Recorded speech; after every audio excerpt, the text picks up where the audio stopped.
Šiandien kalbėsime apie didįjį Šukračarją. Seksime jo nepaprastu ir sudėtingu keliu, kaip aukščiausių išminčių palikuonis, gimęs spindinčioje šviesoje, tapo mentoriumi tiems, kurie laikomi tamsos jėgomis, asuroms.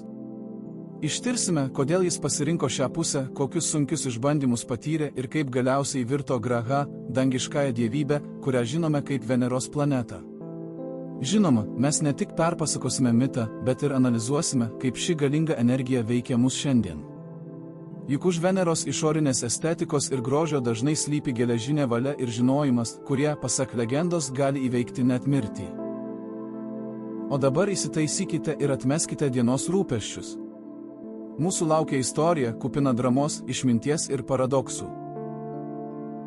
Norėdami suprasti Šukračarijos asmenybę, turime pažvelgti į jo genealogiją. Juk senovės Indijos tradicijoje, tarp nesibaigiančio klanų ir šeimų pynimo, obuolys krenta vertikaliai nuo medžio, perversdamas žemę po juo. Mūsų herojaus tėvas, didysis išminčius Bhrigu, švelniai tariant, yra didžiulė ir nepaprastai sudėtinga figūra. Bhrigu nėra tas senukas, kuris ramiai sėdi po medžiu ir šypsosi paukščiams. Jis yra vienas iš pradžapačių, žmonijos protėvių, gimęs iš paties Brahmos proto. Tokie tekstai kaip Višnu Purana ir Mahabharata vaizduoja Bhrigu kaip milžiniškos dvasinės galios nešėją, besiribojantį su irzlumu. Užtenka prisiminti garsųjį mitologinį epizodą, kai Bhrigu, norėdamas išbandyti dievų kantrybę, spyrė miegančiam Višnui į krūtinę. Turite pripažinti, kad tai veiksmas reikalaujantis arba beprotiškos drąsos, arba absoliutaus pasitikėjimo savo statusu. Ir taip tokio sunkiasvorio šeimoje gimė sūnus. Pasak Mahabharatos, jo motina buvo ištikima ir pamaldi Puloma. Kitose versijose minima Urdžasvati. Vaikas buvo pavadintas Ušana. Prisiminkite šį vardą. Ušana. Taip jis buvo vadinamas savo kelionės pradžioje. Ir būtent šiuo vardu jis pasirodo seniausiuose vedų tekstų sluoksniuose. Nuo pat gimimo kūdikis buvo, sakykime, neįprastas. Legendose neprašomi lietimo scenos barškučiais. Vietoj to tekstuose atkakliai nurodoma į jo tedžasą. Vidinę šilumą, dvasinį spindesį. Berniukas tiesioginė prasme švytėjo. Tačiau tai nebuvo šiltas židinio švytėjimas, o šaltas, skvarbus žvaigždės švytėjimas šerkšnotą naktį. Jis augo nerimą keliančiu greičiu. Ir tai buvo ne tiek fizinis, kiek intelektualinis augimas.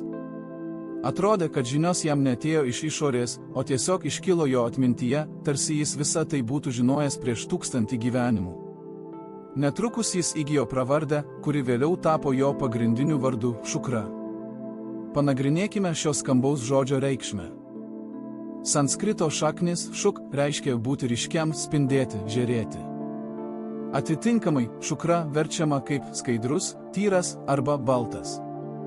Tačiau šis žodis turi ir kitą, žemiškesnę, biologinę reikšmę – sėkla, gyvybę teikianti esencija. Čia slypi keistas dualizmas, kuris persekios mūsų herojų visą jo nesibaigiantį gyvenimą. Viena vertus yra sterilus tyrumas, balta brahmaniško teisumo spalva, žinojimo šviesa, išsklaidanti nežinojimo tamsą. Kita vertus yra tiesioginis ryšys su vaisingumu, gyvybės gimimu, aistra ir atitinkamai troškimų pasauliu. Astrologijoje Venera yra žinoma kaip valdanti būtent šias sferas. Mūsų herojus Ušana jau vaikystėje nešiojosi šį krūvį savyje. Jis buvo šaltakraujiškas intelektualas, turintis raktus į pačią karščiausią gyvybinę jėgą. Gyvenimas jo tėvo, griežtojo Bhrigu, šventykloje paliko savo žymę. Įsivaizduokite atmosferą, kurioje drausmė buvo ne tik kasdienybė, bet ir gyvenimo būdas. Mažasis Šukra įsisavino vedas, mantras ir ritualų nurodymus greičiau nei jo mokytojai galėjo kalbėti. Ir čia prieiname prie pirmojo, vis dar vos pastebimo, įtrūkio jo likime. Genialumas visada atneša izoliaciją. Jo bendraamžiai, kiti ryšių sūnus, tikriausiai jo vengė. Sunku draugauti su žmogumi, kuris kiaurai tave mato ir ištaiso tavo klaidas deklamuojant šventas himnus, dar prieš jas padarant. Jis užaugo rimtas, susikaupęs ir greičiausiai labai vienišas. Jis žinojo, kad priklauso elitui. Bhrigu linija yra baltas kaulas tarp brahmanų. Jie yra ugnies saugotojai, jie yra tie, kurie gali ginčytis su dievais. Šis išskirtinumo jausmas kartu su fenomenaliu talentu suformavo unikalų jaunojo Šukros charakterį. Jis nesiekė pritarimo, jis siekė tobulumo.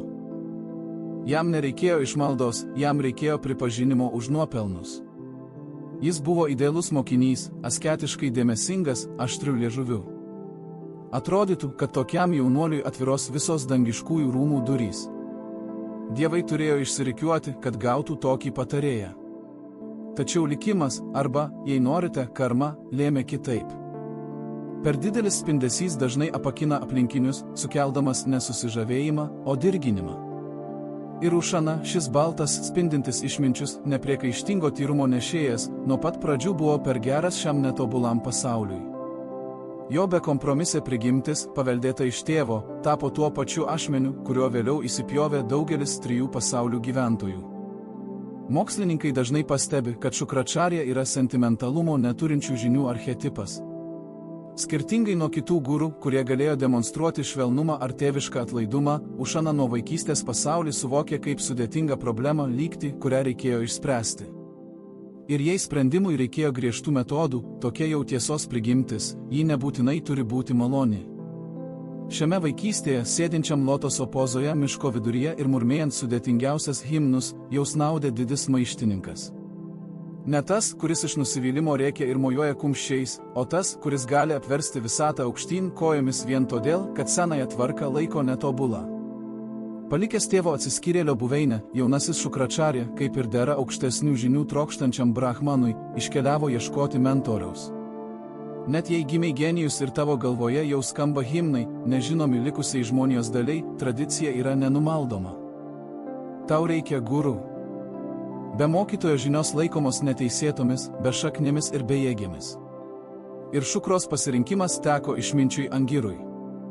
Tai buvo logiškas, bet kaip vėliau paaiškėjo, lemtingas sprendimas. Angiras buvo monumentali figūra, savo statusu lygiavertė Šukros tėvui. Jo ašramas 3 pasauliuose buvo žinomas kaip to meto intelektualinio elito centras. Atrodė, kad nėra geresnės vietos lavinti protą.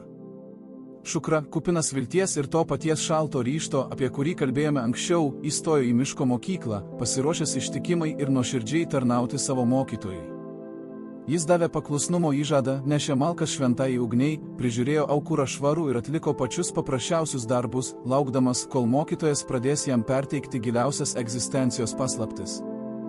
Tačiau Angiro ašrame buvo dar vienas mokinys.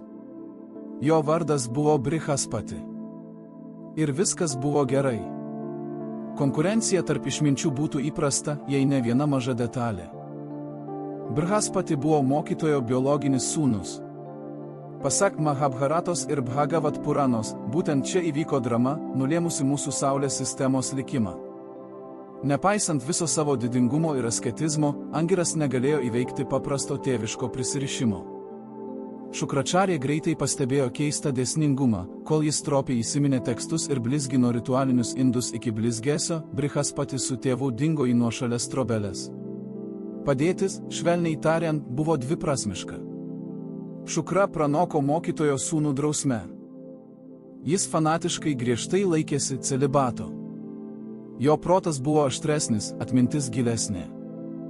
Tačiau kai reikėdavo dalinti prizus, retas mantras ir slaptus raktus, Angiras visada pirmenybę teikdavo savo sūnui. Šukra stebėjo, kaip Brihaspati augo ir stiprėjo, įgydamas žinių ne nuopelnais, o kraujo teisę. Pabandykime suprasti šio momento psichologiją. Šukračarja, būsimasis Veneros planetos valdovas, susidūrė su nepotizmu pačia negražiausia forma.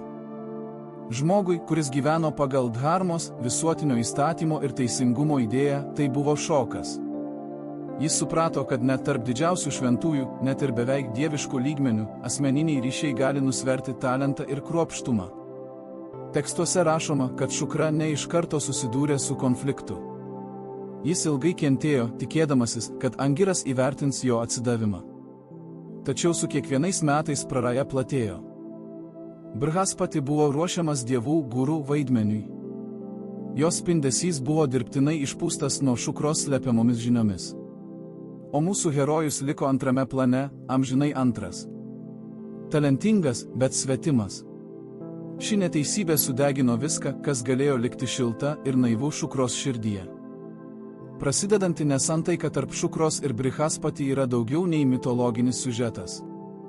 Tai visų būsimų konfliktų tarp aristokratijos, kuriai viskas duota iš gimimo, ir savamokslių genijų, kurie priversti išsikovoti savo vietą po Saulę, prototipas. Astrologijoje Jupiteris ir Venera vis dar laikomi priešais. Jupiteris simbolizuoja tradicijas, religiją, įsitvirtinimą. Venera simbolizuoja aistrą, magiją, individualizmą ir maištą.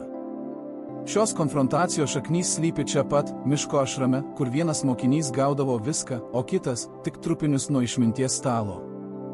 Tiesos akimirka atėjo, kai Šukračarja tiesiogiai kreipėsi į savo mokytoją. Senovės kronikos nepasakoja šio dialogo pažodžiui, tačiau jo esmė aiški. Šukra paklausė, kodėl Angiras nuo jos slepia aukščiausias Brihaspati prieinamas žinias. Mokytojo atsakas arba, labiau tikėtina, jo iškalbingas tylėjimas buvo paskutinis lašas. Angiras iš esmės aiškiai pasakė, tu esi talentingas, bet jis, mano sūnus. Šukračarja nepuolė pykčio priepuolio ir nemaldavo pasigailėjimo. Jis tiesiog atsistojo ir išėjo. Tačiau neišėjo nuleidęs galvos, o su šalta liepsna viduje. Jis prisiekė rasti būdą, kaip pranokti Brihaspati. Jei dievai ir jų mokytojai elgsis nesąžiningai, jei dangiškoji hierarchija bus paremta giminystės ryšiais, o ne dvasios stiprybė, tai jis Šukra sukurs savo hierarchiją. Palikdamas Angiro ašramą, Šukračarja iš esmės paskelbė karą visai dieviškai tvarkai. Jis suprato, kad sistema yra supūvusi. O jei Dievo savo mentoriumi pasirinko patogų Brihaspati, tai jis Šukra eis pas tuos, kuriuos visi niekino. Pas tuos, kurie neturi globėjų. Pas Asuras. Svarbu atkreipti dėmesį į vieną subtilų momentą. Šukračarja netapo blogiu įprasta prasme. Jis nenorėjo sunaikinti pasaulio dėl malonumo. Jis norėjo atkurti pusiausvyrą. Jo logika buvo tokia, jei viena svarstyklių pusė pakrypsta vien privilegijų dėka, kitoje pusėje turi būti kažkas tokio sunkaus ir galingo, kad būtų atkurta pusiausvyra. Ir tas kažkas turėjo būti jo paties intelektas. Taigi, atstumtas geriausio visatos universiteto, Šukra išvyko į tremtį, nešiodamas nuoskaudą. Jis dar nežinojo, kaip tiksliai nugalės Brihaspati, bet buvo tvirtai įsitikinęs, kad privers Angirą gailėtis dėl savo pasirinkimo. Pasak Mahabharatos, jo pirmoji prieglobstis buvo išminčiaus gautamos ašramas, kur jis praleido šiek tiek laiko rinkdamas mintis. Tačiau jis neplanavo ten ilgai pasilikti. Jo galvoje jau buvo susiformavęs planas, šaltas ir matematiškai tikslus, kaip planetų judėjimas. Draugai, pažvelkime į situaciją mūsų herojaus akimis. Jo varžovas Brihaspati gavo ne tik žinias, bet ir poziciją. Jis tapo Radža guru, dvasinių dievų, gyvenančių dangiškojoje Svargos karalystėje, mentoriumi. Tai reiškia, kad Brihaspati dabar turėjo prieigą prie neribotų išteklių, pagarbos ir, svarbiausia, Amritos nemirtingumo gėrimo. Jis buvo integruotas į sistemą, tapdamas jos dalimi. Šukračarja puikiai suprato, kad norint įrodyti savo pranašumą, jam reikia savo armijos ir savo karalystės. Jam reikėjo mokinių, iš kurių jis galėtų suformuoti jėgą, galinčią sutriuškinti Indrą ir sugėdinti Brihaspati. Bet kur juos rasti? Visos gerbiamos pozicijos jau buvo užimtos. Teisėjai ir išminčiai traukė link dievų. Liko tik viena išeitis – žiūrėti ten, kur nenorėjo žiūrėti nė vienas iš tyrųjų brahmanų – į Asuras. Tokie tekstai kaip Matsijos Purana apibūdina Asurų būklę tuo metu kaip gana baisę. Tai nebuvo galingi valdovai, kuriuos esame įpratę matyti vėlesniuose mituose. Jie iš esmės buvo visatos paklydėliai. Kaip ir dievai, jie buvo protėvio Kašjapos palikuonys, todėl buvo pusbroliai. Tačiau jiems nuolat nesisekė. Neturėdami išmintingų patarimų, jie nuolat pralaimėdavo mūšius. Jie buvo nuvaryti į požemio pasaulį, jų turtas ir teritorija buvo pavogti. Jie buvo fiziškai stiprus, kupini įniršio, bet visiškai dezorientuoti. Jiems trūko strategijos, drausmės ir aukščiausių mistinių žinių, vidijos. Šukrai tai buvo tobula medžiaga, molis, iš kurio jis galėjo lipdyti bet ką. Be to, tai turėjo ir psichologinį aspektą. Tapęs atstumtųjų mokytojų, jis pats tapo absoliučiu autoritetu. Asuros neturėjo kito pasirinkimo, kaip tik klausytis jo išsižioję. Čia niekas jam nepriekaištautų, kad jis tėra Bhrigų sūnus, o ne vyriausiojo žynio numylėtinis. Šukros atvykimas pas Asuras žymėjo kosmologijos lūžio tašką. Įsivaizduokite, vienišas asketas spindintis balta šviesa, prisimenate jo vardo reikšmę, tiesa, nusileidžia į tamsius patalos pasaulius. Jis nenešioja ginklų, tik lazdą ir vandens indą. Asuros įpratę laikyti brahmanus priešais, atsargiai jį apsupa. Tačiau Šukra neištarė jokių keiksmų. Jis pateikė jiems pasiūlymą, kurio jie negali atsisakyti. Padarysiu tave stipresniu už dievus, sako jis, jei paklusi mano vadovavimui ir seksi mano nustatytą dharmą. Tai buvo meistriškas žingsnis. Šukračarija neketino tapti demonu. Jis ketino demonus paversti dievais, drausmingais, išmanančiais ritualus, astrologijos ir mantrų meistrais. Jis tapo tuo, ką šiandien vadintume pralaimėjusios pusės krizių valdytoju. Būtent šią akimirką jis gavo Asuračarijos, Asurų mokytojo titulą. Šiame sprendime slypi gili ironija, tyriausias, griežčiausiai laikantis savo įžadų, Brahmanas tampa chaoso jėgų vadu. Tačiau atidžiau įsižiūrėjus, chaosas nustojo būti chaosu būtent jam atvykus. Šukra demonų stovyklai įvedė griežčiausią drausmę. Jis uždraudė jiems beprasmį smurtą, mokė kaupti energiją per asketizmą, o ne eikvoti ją beprasmiam naikinimui. Atitinkamai, visatos jėgų pusiausvyra ėmė sparčiai keistis. Anksčiau Indra ir Brihaspati galėjo tingiai gerti somą, žinodami, kad kita ataka dėl jų kvailumo išblės, o dabar viskas tapo rimta. Priešas įgijo smegenis ir šios smegenys žinojo visas dangiškosios kanceliarijos silpnybės, nes užaugo jos koridoriuose. Šioje istorijoje matome svarbų filosofinį principą – opozicijos poreikį. Visata negali egzistuoti vienpoliame pasaulyje. Jei dievai turėtų absoliučią galią ir nesusidurtų su pasipriešinimu, jie būtų nugrimzdę į tingumą ir aroganciją, kas, beje, jiems periodiškai nutikdavo. Šukračarija, pasirinkdamas blogiukų pusę, iš tikrųjų sukūrė būtiną atsvarą, kuri neleido dievams būti budriems. Jis tapo lydeka upėje, kad karosai nemiegotų. Tačiau buvo viena problema, nepaisant visų Šukros organizacinių talentų, Asuros vis tiek liko mirtingos. Atviroje kovoje, kai reikėdavo panaudoti dieviškus ginklus, jų žūdavo tūkstančiai. Tačiau dievai, paragavę amritos, tiesiog atsigavo po žaizdų. Karo matematika nebuvo palanki Šukros globotiniams. Jis stebėjo, kaip jo mokiniai, į kuriuos jis tiek daug investavo, dingsta nuo žemės paviršiaus, virsdami dulkėmis. Jo ambicijos reikalavo daugiau. Jam nepakako tiesiog išmokyti juos kovoti. Jam reikėjo sulyginti gyvenimo ir mirties tikimybę. Brihaspati galėjo prikelti puolusius dievus vaistinių žolelių ir amritos pagalba.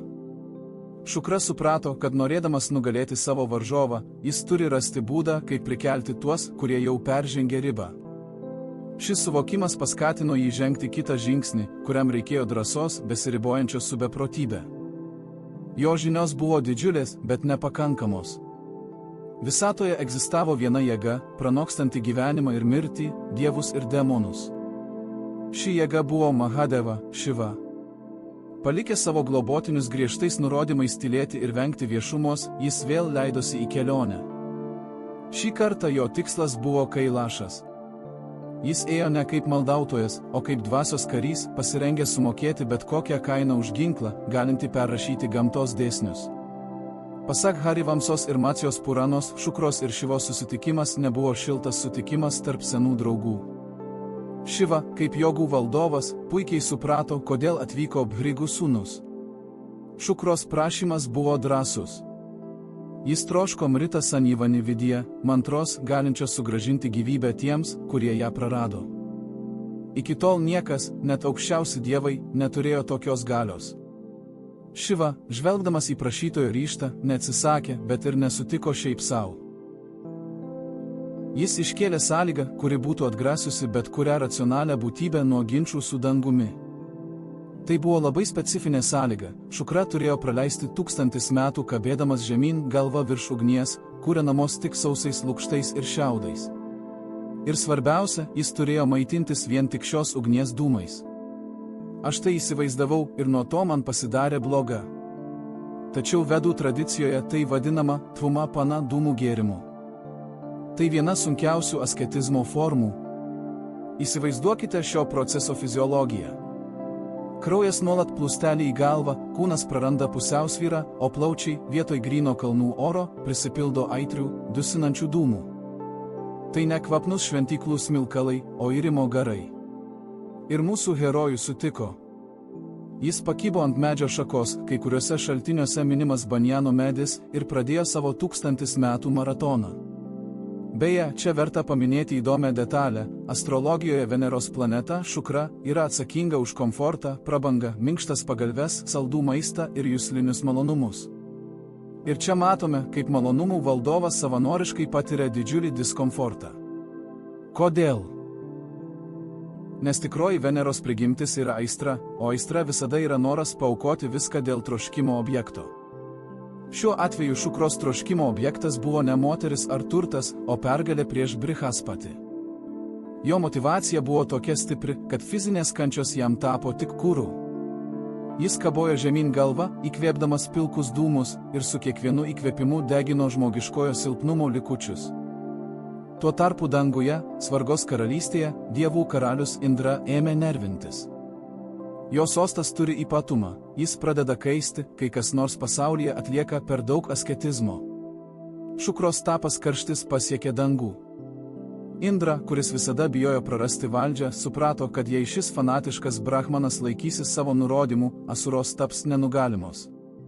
Indra, laikydamasis savo įprastos taktikos, nusprendė nesivelti į atvirą kovą, o griebtis gudrumo. Jis pasiuntė savo dukterį, gražuolę Džajantį, kitose versijose, Apsarą į Šukros asketizmo vietą. Užduotis buvo paprasta – sutrikdyti jo susikaupimą, dezorientuoti, priversti paleisti savo valią ir pasinerti į žemiškus ar dangiškus džiaugsmus. Džajanti atvyko į Kailašą. Ji panaudojo visus jai žinomus metodus, užkurdavo ugnį, kad dūmai taptų dar tirštesni ir nepakeliamesni, arba atvirkščiai bandydavo džiuginti asketo ausis dainavimu. Pasak kai kurių legendų, ji netgi tepdavo pipirų pastos ant jo vokų, kad sukeltų skausmą ir nutrauktų transą. Tačiau Šukračarja liko nejudrus. Jo sąmonė buvo taip giliai panirusi į Šivai skirtą mantrą, kad jis nustojo suvokti išorinius dirgiklius. Dūmai jam tapo nektaru, skausmas džiaugsmu, o laikas prarado savo linijinę prasmę. Šiame epizode stebime asmenybės virsmą. Nuskriaustas jaunuolis palikęs Angirą, išnykdamas dūmose ir ugnyje, atgimė kaip didis mistikas. Šukra įrodė, kad jo intelektas gali kontroliuoti net savisaugos instinktą. Jis ne tik ištvėrė, jis įvaldė savo kančias. 1000 metų prabėgo kaip viena Brahmos diena. Šukros kūnas buvo išsekęs, bet jo vidinė ugnis, Tedžas, tapo ryškesnė už saulę. Šiva, stebėdamas šį žygdarbį, buvo sužavėtas. Net tarp dievų mažai kas sugebėjo taip sutelkti valią. Šukros atgaila buvo visiška. Jis ištvėrė dūmų, apversto pasaulio ir vienatvės išbandymą. Džajanti, matydama tokį tvirtumą, pakeitė savo taktiką. Užuot jam pakenkusi, ji, paveikta Šukros dvasios didybės, pradėjo nuolankiai jam tarnauti, veduodamas jį ir atbaidydama vabzdžius. Ji suprato, kad prieš ją stovi ne tik dievų priešas, bet ir aukščiausio rango būtybė. Šukračarja įrodė visatai, kad yra vertas žinių, kurios padarytų jį lygų pačiam kūrėjui. Ir štai atėjo ilgai laukta akimirka. Šukračarja gavo tai, ko siekė visą eoną. Jam buvo suteikta Mrita Sanjeva Nividija, slaptos mirusiųjų prikėlimo žinios. Tai buvo milžiniškos galios mantra, galinti sugrąžinti dživą, sielą į kūną, net jei jis buvo suluošintas mūšyje. Nuo tos akimirkos Bhrigų sūnus tapo unikalia figūra visatoje. Nei Brahma, nei Višnu, nei net mūsų herojaus varžovas Brihaspati nebuvo taip tobulai įvaldę šios technikos. Tačiau prieš grįždamas pas savo asuros globotinius, Šukra turėjo išspręsti širdies reikalus. Prisimename Indros dukterį Džajantį, kuri, užuot suklaidinusi asketą, tapo jo atsidavusią tarnaitę. Šukra, įvertinęs jos atsidavimą ir galbūt situacijos ironiją, dievų karaliaus dukra tarnavo demonų mokytojui, priėmė jos santuokos pasiūlymą. Ši sąjunga, kuri anot Puranų truko 10 metų, padovanojo jiems dukrą Devajani. Prisiminkite tą vardą Devajani. Ši mergina, gimusi iš didžiausio asketo ir dangiškosios princesės sąjungos, atliks svarbų vaidmenį vėlesnėje dramoje. Jos charakteris bus toks pat sudėtingas ir reiklus kaip ir jos tėvo. Pagaliau grįžęs į Asurų stovyklą, Šukračarja buvo pasveikintas kaip dievybė. Ir ne be reikalo. Jėgos pusiausvyra amžinajame kare akimirksniu ir radikaliai pasikeitė. Įsivaizduokite dievų nusivylimą. Jie žygiavo į mūšį, jų ginklai, palaiminti paties Višnu, sutriuškino priešus. Demonai krito be gyvybės ženklų. Tačiau vos tik Šukra ištarė mantrą ir apšlakstė jų kūnus vandeniu, jie pakilo, kupini jėgos ir įniršio. Karas dievams prarado prasmę, virto nesibaigiančiomis žudynėmis, kuriuose tik jiems teko nešama didžiausia našta. Dangiškajame Amaravati mieste kilo panika. Dievų karalius Indra siautėjo, o jo patarėjas Brihaspati vaikščiojo po jo rūmus lyg tamsus debesis. Jie suprato, kad brutali jėga, net dieviški ginklai, negali išspręsti problemos. Kol Šukra gyveno ir įvaldė mantrą, Asuros buvo nemirtingos, o paties Šukros nebuvo galima nužudyti. Jį saugojo asketizmo galia ir Šivos apsauga. Liko tik vienas kelias, diplomatijos kelias, besiribojantis su išdavyste, šnipinėjimo kelias. Dievai sušaukė skubų pasitarimą. Jiems reikėjo kažko, kas galėtų infiltruotis į priešo stovyklą, įgyti Šukros pasitikėjimą ir pavogti prisikėlimo paslaptį. Bet kas rizikuotų patekti į demonų guolį? Kas turėtų pakankamai proto įsiminti sudėtingiausią vidiją ir pakankamai žavesio, kad ištirpdytų ledinę Šukros širdį? Brihaspati pasirinkimas teko jo paties sūnui, jaunam ir gražiam Kahai. Tai buvo tikrai machiaveliškas žingsnis – pasiųsti savo didžiausio priešo sūnų pas patį priešą. Apskaičiavimas buvo subtilus, Šukra buvo brahmanas iki širdies gelmių. Jis laikėsi garbės kodekso. Jei pas jį ateidavo vertas mokinys, nuolankiai siekdamas žinių, guru neturėjo teisės atsisakyti, net jei tas mokinys buvo jo aršiausio varžovo sūnus. Tai yra mokytojo dharma. Dievai nusprendė pasinaudoti Šukros kilnumu, panaudodami prieš jį pačius principus. Kača, gavęs tėvo palaiminimą ir Indros atsisveikinimo žodžius, grįžk su paslaptimi ir pasidalinsi su mumis šlove, iškeliavo į Asurų buveinę. Jis nepasiėmė ginklų. Jo ginklai buvo nuolankumas, iškalba ir jaunystė. Atvykęs pas Šukrą, Kača puolė jam po kojomis ir pasakė kalbą, vertą geriausių diplomatų. Jis neslėpė savo kilmės, aš esu Kača, Angiro anūkas ir Brihaspati sūnus, tarė jis. Atėjau pas tave, didžiausias iš mokslininkų, tarnauti tau 1000 metų. Priimk mane kaip savo mokinį. Čia matome stulbinančią psichologinės konfrontacijos akimirką. Šukračarja puikiai suprato, kas stovi prieš jį. Jis nebuvo naivus. Šiame jaunuolyje jis įžvelgė savo priešo, paties Brihaspati, bruožus. Atrodytų pats tinkamiausias metas atkeršyti, išvaryti berniuką ar net jį nužudyti. Tačiau Šukra elgėsi kitaip. Jis priima Kačą. Kodėl? Tekstų tyrinėtojai apie tai diskutuoja šimtmečius. Galbūt tai buvo pasididžiavimas. Žiūrėk, Brihaspati, tavo sūnus atėjo mokytis pas mane, tuo pripažindamas mano pranašumą, o galbūt tai buvo ta labai aukšta brahmanų etika, kuri žinių perdavimą iškelia aukščiau asmeninio priešiškumo. Šukra, matydamas nuoširdų Kačos troškimą žinoti, nors ir su slapta intencija, negalėjo atsisakyti. Jis įsileido Trojos arklį į savo kambarius ir Kača pradėjo savo tarnybą. Jis buvo tobulas. Jis ganė karves, rinko malkas, grojo muzikos instrumentais, linksmindamas mokytoją jo laisvalaikiu. Jis niekada neatskleisdavo savo tikrosios misijos nei žodžių, nei žvilgsnių.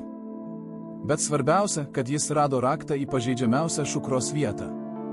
Tas raktas buvo mokytojo dukra, jaunoji Devajani. Kača dainavo, šoko ir buvo mandagi. Devajani, užaugusi tarp šiurkščių ir nerangių asurų, niekada nebuvo mačiusi tokių rafinuotų jaunuolių.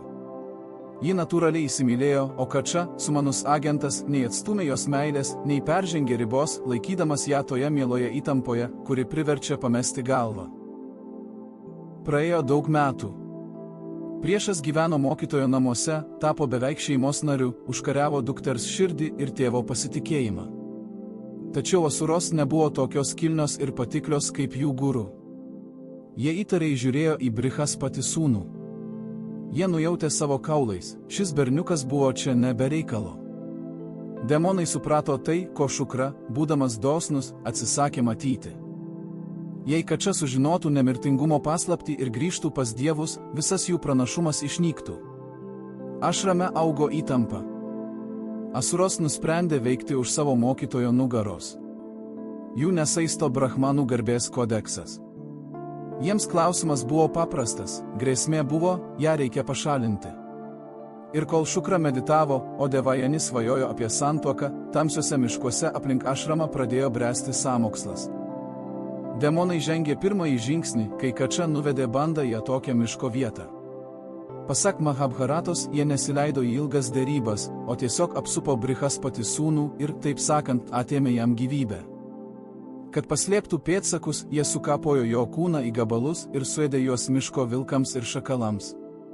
Skaičiavimas buvo paprastas, nėra kūno, nėra problemų. Jei mokinys tiesiog dingdavo, jie galėjo tai priskirti nelaimingam atsitikimui arba laukiniams gyvūnams. Ta vakarą karvės grįžo į aptvarą vienos. Devajani, kuri jau jautė Kačai ne tik draugišką meilę, iš karto pajuto, kad kažkas negerai. Ji verkdama nubėgo pas tėvą. Jos argumentas buvo tvirtas ir grynai moteriškas. Karvės grįžo, bet Kača ne. Arba jis miręs, arba pasiklydo. Bet žinok, tėve, aš be jo negyvensiu. Šukračarija atsidūrė keblioje situacijoje. Viena vertus mokinys buvo dingęs, kita vertus jo mylima dukra pateikė ultimatumą. Didysis guru netyrė ir neapklausė asurų. Jis tiesiog pritaikė tas pačias žinias, dėl kurių kybojo dūmose 1000 metų. Šukra pasinaudojo Mrita Sanjivani. Jis mintise iškvietė Kačą. Šios mantros galia tokia, kad siela privalo grįžti į kūną, kad ir kur ji būtų. Ir taip, tykančių asurų siaubui, Kača nesužeistas išniro iš miško tankmės. Vilkai, kurie jį buvo draskę, tiesiog plyšo, negalėdami atsispirti atgimimo galiai. O galbūt jo kūnas pats susibūrė. Tekstai siūlo skirtingas interpretacijas, tačiau rezultatas tas pats – šnipas grįžo į tarnybą.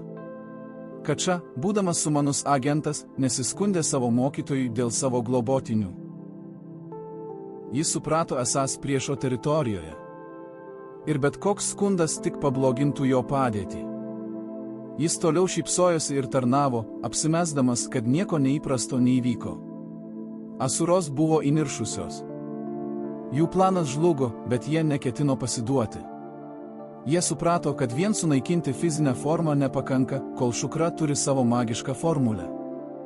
Antrą kartą jie sugavo Kačą, kai šis nuėjo į vandenyną atnešti retų gėlių, kurių prašė Devajani. Šį kartą demonai į šį klausimą žvelgė kūrybiškai, jie ne tik atėmė jiems gyvybės. Jie susmulkino jo kūną į smulkę pastą ir ištirpino ją sūriame vandenyno vandenyje. Logika buvo nepriekaištinga. Neįmanoma atkurti vandenyne ištirpusio kūno. Tačiau jie vėl nuvertino Šukračarijos galią. Kai tą vakarą Devajani vėl surengė isterijos priepuolį, kuris jau buvo tapęs jos įpročiu, Šukra sugiedojo mantrą. Ir vandenynas paklusniai grąžino Kačą. Jaunuolis vėl stovėjo prieš savo mokytoją šlapės, bet gyvas. Verta čia stabtelėti ir paklausti, ar Šukračarija, turintis aukščiausią intelektą, tikrai nesuprato, kas vyksta. Ar jis tikrai manė, kad Kačai tiesiog nesiseka ir jis nuolat įsivelia į bėdą? Labiausiai tikėtina, kad Šukra puikiai suprato. Tačiau jo pasididžiavimas iš jo išjuokė. Grąžindamas Kačą, jis pademonstravo savo visagalybę asuroms ir visai visatai. Žiūrėk, atrodė, kad jis sako, tu gali sunaikinti materiją, bet aš valdau patį gyvenimą. Tai buvo galios demonstravimas, kuris temdė jo budrumą. Asuros, matydami, kad jų mokytoja vaidina dievą ir ignoruoja klano saugumą, nusprendė imtis kraštutinių priemonių. Trečiasis pasikėsinimas nužudyti turėjo būti paskutinis. Jie suprato, kad norėdami užkirsti kelią Šukros prikėlimui kačios, jie turi užtikrinti, kad mokinio kūnas taptų kažko, ko Šukra nedrįstų ar negalėtų sunaikinti dalimi. Trečią kartą jie užpuolė kačią, kai šis buvo vienas. Jie vėl atėmė jam gyvybę, bet šį kartą sudegino jo kūną iki pelenų. Ir tada prasidėjo baisiausia apgaulė, kokią tik galėjo atlikti demonų protai. Jie paėmė šiuos pelenus ir sumaišė juos su vynu. Čia reikalingas svarbus paaiškinimas. Tais laikais brahmanai, net ir griežčiausi, kartais gerdavo surą, svaiginantį gėrimą. Šukrai tai nebuvo laikoma draudžiama. Asuros po ilgos meditacijos dienos pasiūlė savo mokytojui taurę šio ypatingo vyno. Šukračarja, nežinodamas apie gudrybę, priėmė auką. Jis išgėrė vyną iki dugno. Ta akimirka spąstai užsidarė. Tai, kas liko iš kačio, jo materialios esmės, dabar buvo paties Šukračarijos viduje, jo skrandyje. Ta vakarą scenarijus pasikartojo. Karvės grįžo, bet kačio nebebuvo. Divajani, jau įpratusi, kad jos tėvas spręstų visas sužadėtinio dingimo problemas, vėl pareikalavo grąžinti savo mylimąjį. Šukra tikriausiai net atsiduso iš nuovargio. Gerai, tarė jis. Dabar jį pakviesiu. Jis užmerkė akis, susikaupė ir sukalbėjo kreipinio mantrą. Ir tada nutiko kai kas, ko net jis negalėjo numatyti. Mokinio balsas sklido ne iš miško, ne iš vandenyno kranto ir ne iš dangaus. Balsas buvo duslus, bet aiškus. Iš paties Šukros vidaus. Mokytojau, aš čia, tarė balsas iš jo pilvo. Aš esu tavyje, Šukračarja sustingo. Pirmą kartą per 1000 metų didysis išminčius atsidūrė aklavietėje. Jį perverė siaubingos situacijos suvokimas. Jis nešiojosi savyje savo priešo sūnų, mokinį, kurį taip kruopščiai saugojo. Ir dabar jis susidūrė su dilema, kuriai nebuvo gero sprendimo.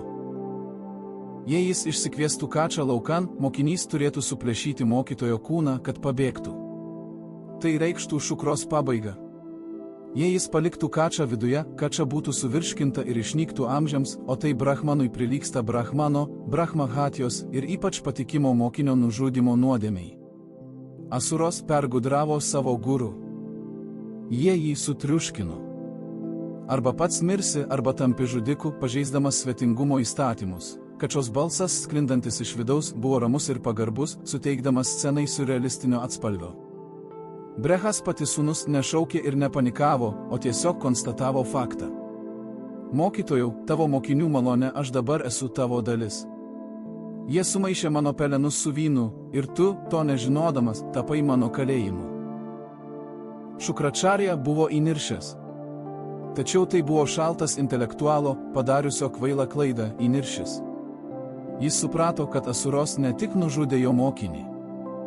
Jie pasinaudojo vienintelę savo mokytojo silpnybę, jo meilę alkoholiniams gėrimams, sura. Demonai žinojo, kad lengvas apsvaigimas atbukina didžio jogo budrumą. Jie tuo puikiai pasinaudojo. Ir dabar Šukra, kuris visada didžiavosi savo įžvalgą, pasijuto išduotas 2 kartus – savo demonų mokinių ir savo paties įpročio. Ta akimirka į trobelę įbėgo Devajani. Ji, žinoma, nežinojo visų anatominių detalių apie tai, kas įvyko, bet jos intuicija sakė, kad viskas blogai. Matydama savo tėvą sėdintį akmeniniu veidu, suėmusi už pilvo ir išgirdusi iš niekur sklindantį duslų mylimojo balsą, ji turėjo būti šoko būsenoje. Tačiau Devajani buvo savo tėvo dukra, ryžtinga ir reikli moteris. Tėve, tarė jį plieniniu balsu, man nerūpi, kaip tai atsitiko.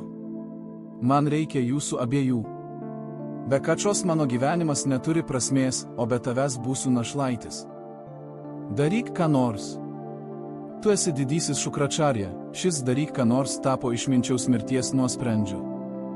Jis atsidūrė loginiuose spąstuose, kuriuos pats padėjo sukurti. Panagrinėkime šią dilemą, nes ji graži savo tragediją. Jei Šukračarja leis kačiai iškilti, mokinys, grubiai tariant, turės jėga prasibrauti pro mokytojo kūną. Atsižvelgiant į tai, kad kača turi būti atkurta į kūną, tai sudraskys Šukrą. Mokytojas žus. Jei Šukra nuspręs išgelbėti savo gyvybę ir paliks kačą viduje, mokinys bus suvirškintas ir ištirps niekur. Atrodytų, pasirinkimas akivaizdus, savi interesai svarbiausi. Tačiau aukščiausio rango brahmanui, tokiam kaip Šukra, tai buvo neįmanoma. Leisti mokinio, ypač globojamo brahmano, mirti yra brahma hatijos nuodėmė, brahmano nužudymas. Tai sunkiausias nusikaltimas prieš visuotinį įstatymą, kuris nuplauna visus sukauptus nuopelnus ir milijonams metų pasmerkia sielą tamsiausioms sferoms. Šukra negalėjo tai pasielgti, bet tikrai nenorėjo mirti. Sėdėdamas lotoso pozoje, sunkių pilvų, Šukračarja priėmė pirmąjį istorinį vakaro sprendimą. Žvelgdamas į tuščią vyno taurę, jis keikė alkoholį. Būtent šią akimirką, pasak Mahabharatos legendų, gimė taisyklė, draudžianti brahmanams gerti svaiginančius gėrimus. Nuo šiol, griausmingų balsų pareiškė Šukra, kiekvienas brahmanas, palietęs vyną ar svaigalus, praras savo kastą, savo dharmą ir bus laikomas lygiu žudikui. Nes vynas atėmė iš manęs protą, aptemdė mano regėjimą ir leido man įvykdyti šį nusikaltimą, tai buvo atgailos ir įstatymo aktas. Šukra pripažino savo klaidą, bet tai padarė taip, kad tai būtų pamoka visoms ateities kunigų kartoms. Jis suprato, kad proto aiškumas yra pagrindinis išminčiaus ginklas, o savanoriškai jo atsisakyti dėl trumpalaikio malonumo yra nusikalstamas aplaidumas. Tačiau vyno prakeiksmas neišsprendė dabartinių problemų. Kača vis dar sėdėjo viduje, o Devajani vis dar laukė sprendimo. Šukračarja kreipėsi į savo vidinį keleivį: Brihaspati sūnau, tu man atnešei daug sielvarto. Dėl tavęs turiu rinktis tarp savo paties sunaikinimo ir amžinos gėdos. Asuros, mano mokiniai, taip tavęs nekentė, kad nusprendė sunaikinti ir mane. Bet tu nekaltas. Tavo atsidavimas ir nuolankumas nusipelno atlygio, čia matome Šukros dvasios didybę. Jis nekaltino jauno vyro, kuris iš tikrųjų buvo šnipas. Jis objektyviai įvertino situaciją. Asuros peržengė ribą. Jie bandė nužudyti guru dėl savo politinių tikslų. Ši išdavystė tą akimirką išlaisvino Šukrą nuo jo moralinių įsipareigojimų demonams. Jis pradėjo svarstyti, ar yra išeitis iš šios situacijos, kai gyvenimo matematika diktuoja vienetą arba nulį, bet kažkaip atsakymą paverčia dviem, jam reikėjo stebuklo.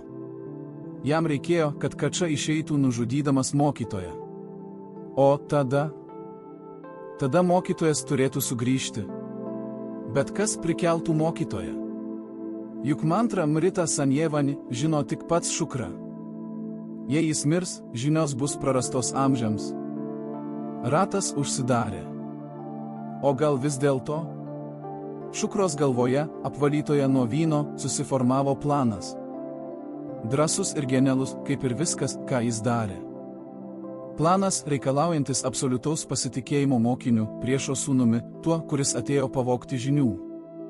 Šukračarja pažvelgė į savo pilvą ir tyliai tarė: Atidžiai klausyk manęs, Kača.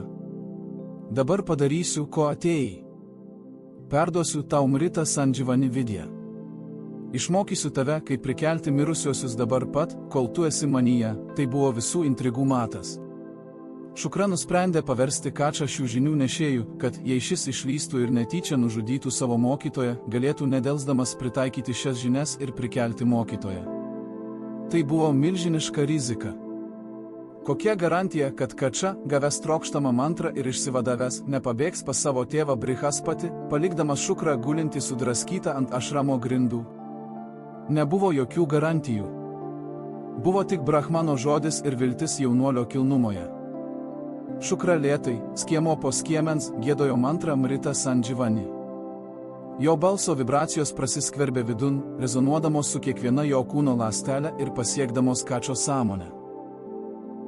Brihaspati sūnus, įstrigęs šiame nenatūraliame kalėjime, sėmėsi žinių suskęstančio žmogaus, įmesto gelbėjimosi ratu, godumu. Jis suprato, kad antro šanso nebus.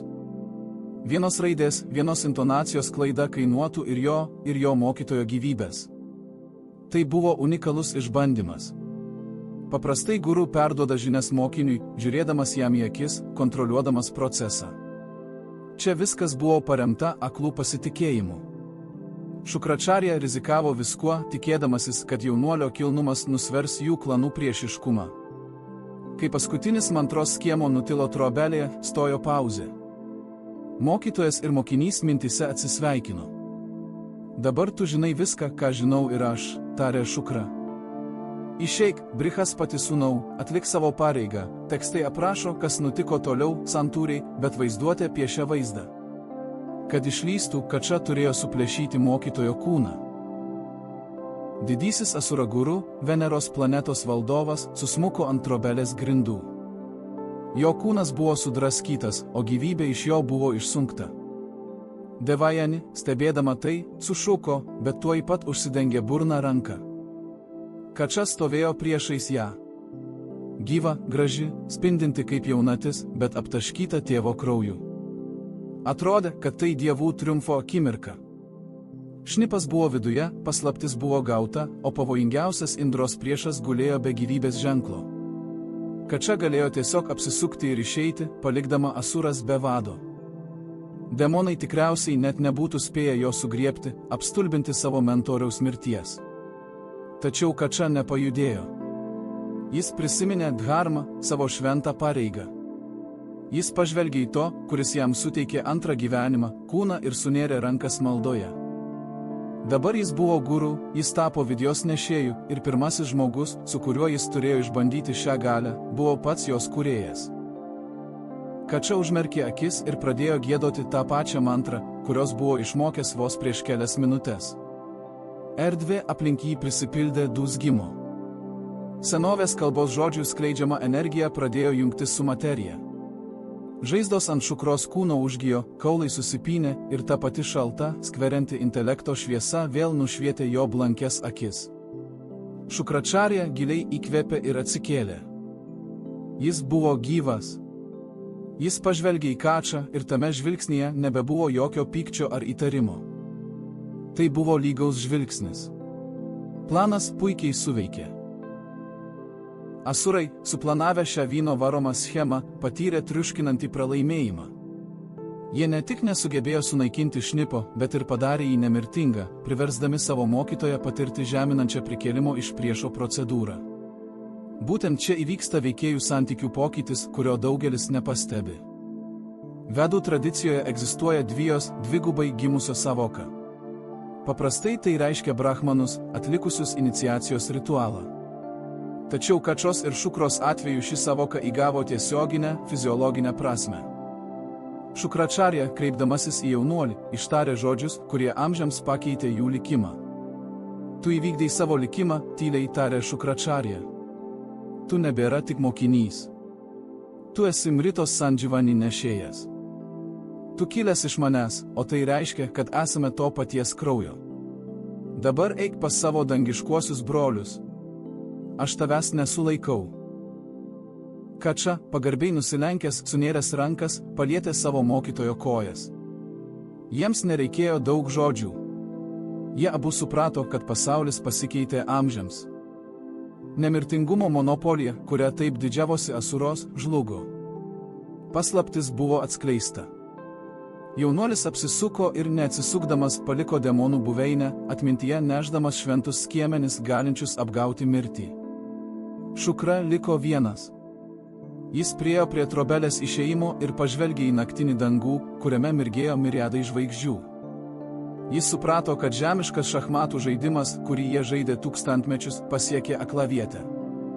Dabar abi pusės buvo lygios. Tai reiškia, kad senasis išminčius turės ieškoti naujų kelių, daug sudėtingesnių nei paprasta prisikėlimo magija. Jo, kaip mentoriaus, misija žengė į naują etapą. Kačio sugrįžimas į dangiškąją Amarovati miestą tapo dievų švente, prilygstančia tik nemirtingumo nektaro atradimui. Indra, dievų karalius, pagaliau galėjo lengviau atsikvėpti. Buvo atkurta jėgų pusiausvyra, kurią ilgai trikdė Šukračarijos genialumas. Dabar, jei mūšyje kristų dievas, Kačis arba Brihaspati, kurį jis apmokė, galėtų jį sugrąžinti į eiles. Jei kristų demonas, Šukra padarytų tą patį. Padėtis, tiesą sakant, buvo aklavietė. Karas, kurio anksčiau tikslas buvo aiškus – sunaikinti priešą, virto beprasmiu ciklu. Įsivaizduokite mūšį, kuriame nuostoliai akimirksniu pakeičiami. Tai nebe karas, o kažkokios nesibaigiančios paringo rungtynės, kosminio masto sportinė treniruotė, kurioje niekas negali iš tikrųjų laimėti. Šukračarja, sėdėdamas savo miško ašrame, puikiai suvokė šią ironiją. Jis, kaip niekas kitas, matė vykstančio dalyko absurdiškumą. Grubi jėga nebebuvo lemiamas argumentas. Būtent čia atsiskleidžia tikroji mūsų herojaus prigimtis, paverčianti jį ne tik burtininku, bet ir didžiausiu strategu kosmose. Panagrinėkime, kodėl Džiotiše, vedų astrologijoje, planeta Venera, dar žinoma kaip Šukra, yra atsakinga ne tik už meilės žaidimus, bet ir už diplomatiją, politiką bei ministrus. Atrodytų, kur yra meilė, o kur sausa politika. Tačiau ryšys yra tiesioginis. Kai negali sunaikinti priešo, esi priverstas su juo derėtis.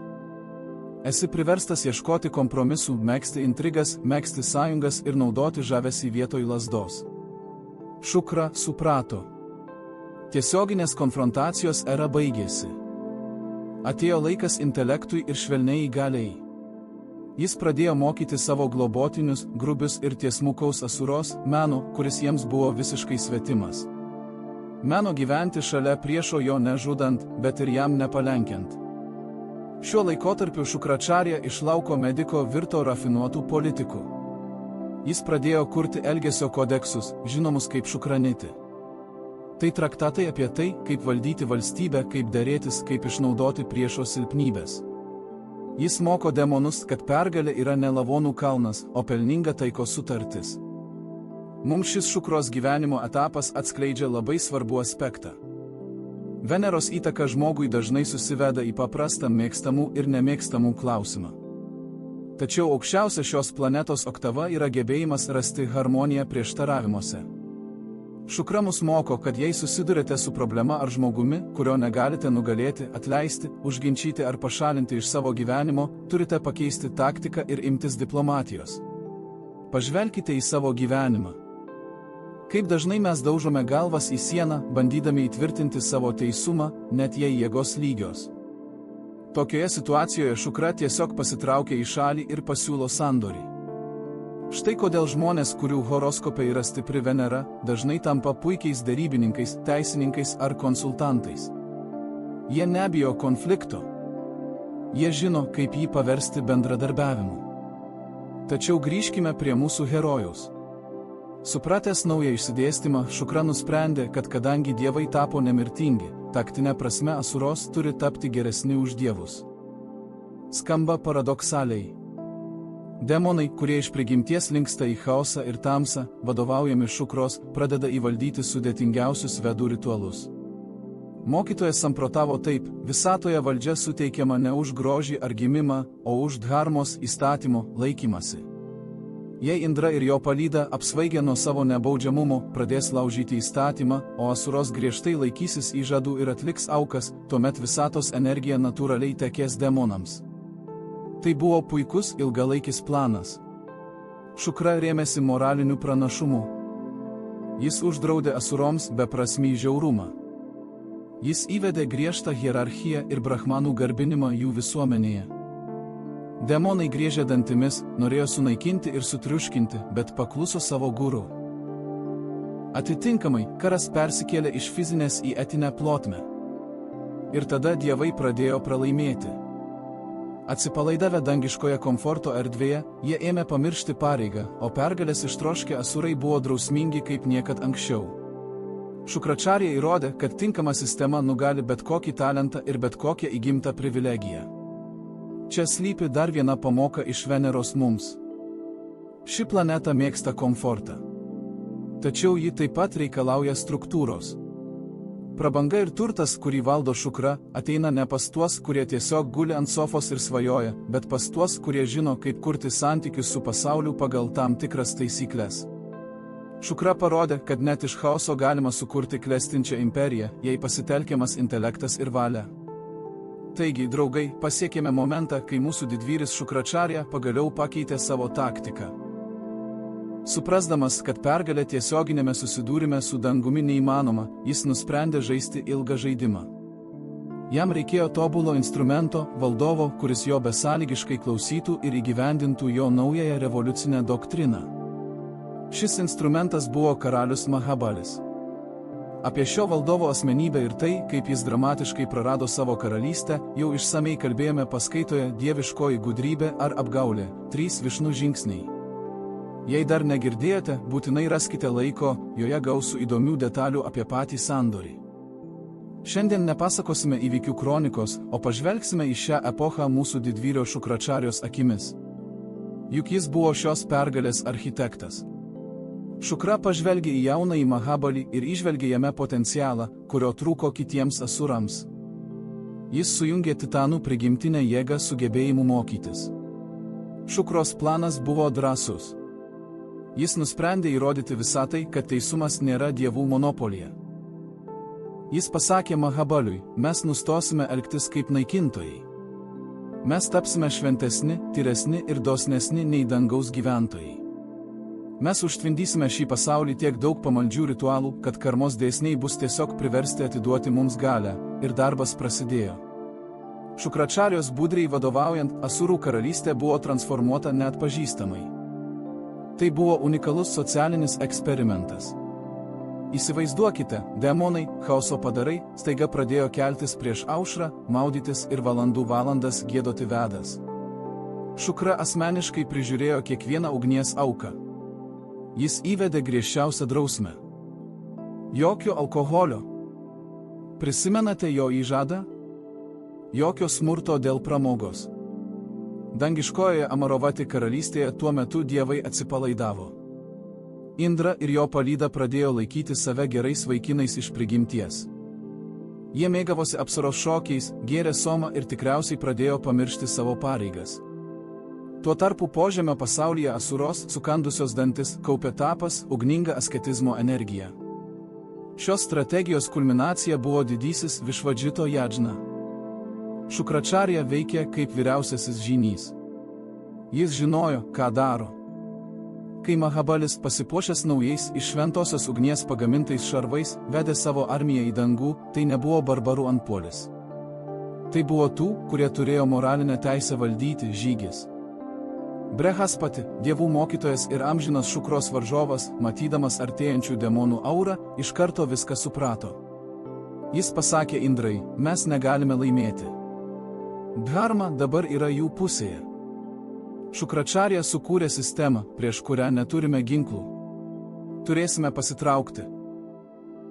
Ir dievai pasitraukė be kovos.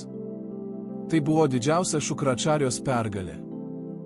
Jis nugalėjo Brihaspatį ne kardu, o taisyklių knygą. Jis įrodė, kad intelektas ir drausmė yra svarbesni už gimimą. Mahabalį užėmė Indro sostą ir prasidėjo vadinamasis aukso amžius.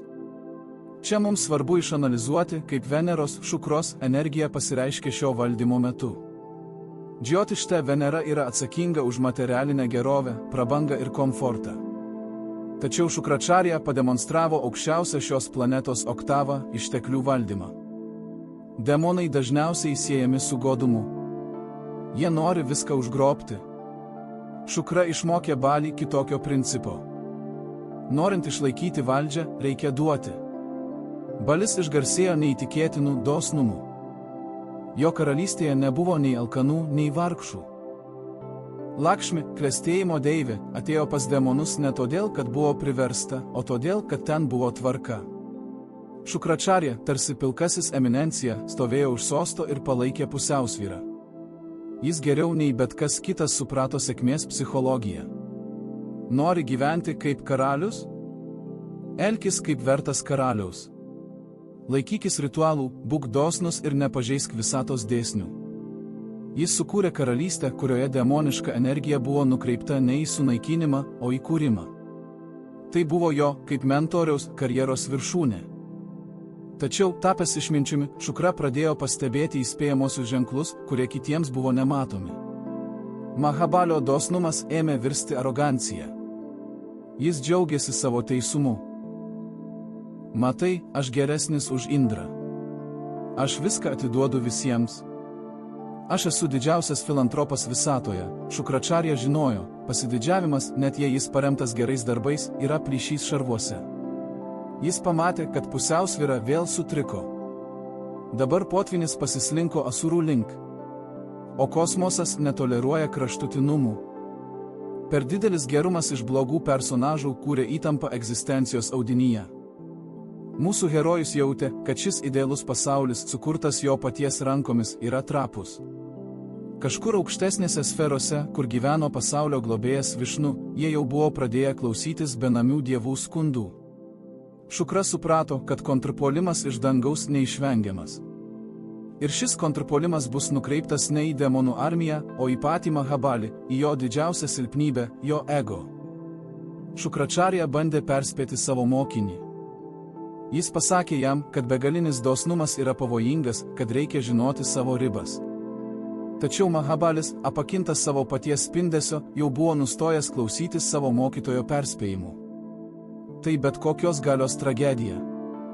Mokinys užauga ir pradeda manyti, kad yra išmintingesnis už savo mokytoją. Kai Mahabalis paskelbė paskutinę 100-ąją Ašvametos jadžną, kuri įtvirtins jo, kaip visatos valdovo statusą amžiams, Šukra įsitempė. Jo intuicija šaukė apie pavojų. Jis žinojo, kad dievai neleis, kad tai įvyktų. Ir jis buvo teisus. Dievai, žinoma, nubėgo pas Višnu. Tai yra jų standartinis veiksmų planas bet kokioje neaiškioje situacijoje. Paprastai Višnu paima savo lazdą, užsėda ant garudos ir išskrenda atkurti tvarkos. Tačiau tai buvo ypatingas atvejis. Panaudoti jėgą prieš Balį reikštų pažeisti dharmą. Juk Asurų karalius nieko blogo nepadarė, jis tiesiog buvo per geras. Taigi Višnu nusprendė imtis gudrybės. Jis įsikūnijo ne kaip baisus karys, ne kaip liūdžmogis, o kaip mažas, kuklus brahmanų nykštukas, vardu Vamana. Tuo metu Šukračarja buvo savo galios viršūnėje. Jis stovėjo šalia Mahabalio ant šventosios Narmados upės kranto, kur karalius atliko savo 100-ąjį ir paskutinį Ašvametos jagją. Sėkmingas šio ritualo atlikimas demonų įtaką visatai įtvirtintų amžinai. Atmosfera buvo iškilminga. Tūkstančiai kunigų, aukso kalnai, Gi upės ir nesibaigiančios maldininkų eilės, kiekvienas išeinančios su gausiomis dovanomis. Ir tada, per dvariškių minę, nustumdamas į šalį griežtus demonų sargybinius, mažas brahmanų berniukas priėjo prie aukojimo altoriaus. Jis laikė palmės lapo skėtį ir medinę lazdą, o jo veidą žaidė žavinga šypsena. Jis spinduliavo tokiu švelniu, viliojančiu spindesiu, kad griežti Asura kariai nevalingai prasiskyrė, palietę šį vaiką. Mahabali, sėdintis auksinėme soste, taip pat nusišypsojo. Jam, didžiajam imperatoriui, tokio jauno ir spindinčio svečio atvykimas buvo ypatingo palaiminimo ženklas. Karalius nusileido nuo sosto, kad asmeniškai pasveikintų mažąjį išminčių. Jis pamatė priešai save paprastą berniuką, kuriam reikėjo pagalbos. Tačiau Šukračarja nenusišypsojo. Vedų astrologijoje Džotiš, Veneros planeta vadinama Kavi, regėtoja, poetė, ta, kuri mato iki šaknų. Šukra, iliuzijų valdovas, mokėjo atpažinti šias iliuzijas kaip niekas kitas. Kol visi kiti matė mielą vaiką, Šukračarja vidinę viziją apžvelgė svečią. Ir tai, ką jis pamatė, privertė jo kūną pasišiaušti plaukais. Tai nebuvo berniukas. Šioje mažytėje formoje pulsavo tokia tanki energija, kad galėtų suskleisti galaktiką į tašką. Šukra pamatė senovės begalinę būtybę, kuri keitė avatarus kaip pirštinės. Jis atpažino Višnu. Ta patį Višnu, kuris visada kiekvienoje epochoje rasdavo būdą palikti Asuras dulkėse. Šukračarja suprato. Tai buvo pabaiga. Tai nebuvo mandagumo vizitas. Tai buvo režimo pakeitimo operacija. Jis pasilenkė prie savo mokinio ausies, bandydamas kalbėti tyliai, bet tvirtai. Mahabali, sušnypštė jis, neduokite jam nieko. Nepažadėkite jam nė ryžio grūdo, karalius nustebęs atsisuko. Jo akys, aptemusios jo paties dorybės, nesupratingai žvelgė į mokytoją. Apie ką tu kalbi, Gurudeva? Jis tik vaikas. Pažvelk į jį. Jis tikriausiai paprašys maisto arba galbūt karvės. Aš to turiu daug, man nesvarbu, tai ne vaikas, Šukros balsas suskambo kietai, plienu.